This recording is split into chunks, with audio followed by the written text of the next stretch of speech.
In today's video, I'm going to teach you how to create an interactive presentation in Canva. Open Canva on your browser or the app and start by creating a new presentation.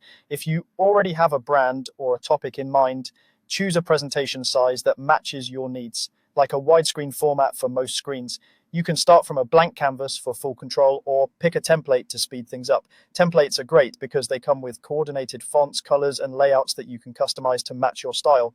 Now design your slides with text, images, shapes, or buttons. Keep your message clear with a simple text hierarchy. Use a bold heading, a concise subheading, and small supporting text. Drag in images from the built-in library or upload your own. Use shapes to group content, create call-out boxes, or design button-like elements. Align items using the snapping guide so everything feels balanced. Consistent spacing, contrast, and color choices make your presentation clean and easy to read.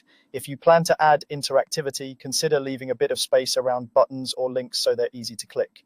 Next, make your content interactive by adding links to text, images, or buttons. Select the item, click the link icon in the toolbar, and paste a URL or link to another page in your presentation for internal navigation. This is perfect for menus, resource slides, or choose your own path experiences. Label buttons clearly like Start, Next, or Learn More, so viewers know what will happen. After linking, hover over the elements to confirm the link appears, and keep link colors or underlines consistent to signal interactivity. To keep viewers engaged, add animations or transitions.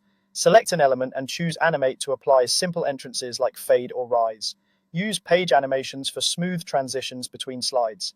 Subtle movement goes a long way. Avoid stacking too many effects on one slide and keep your animation style consistent throughout. If your timing builds, think about when information should appear to guide attention without overwhelming your audience. When you're ready, click Present to view it full screen and test every link and animation.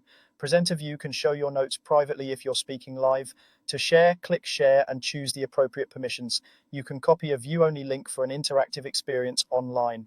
If you download, remember that a PDF will keep your clickable links. While a video file won't be interactive, do one final pass to check readability and navigation, then share confidently.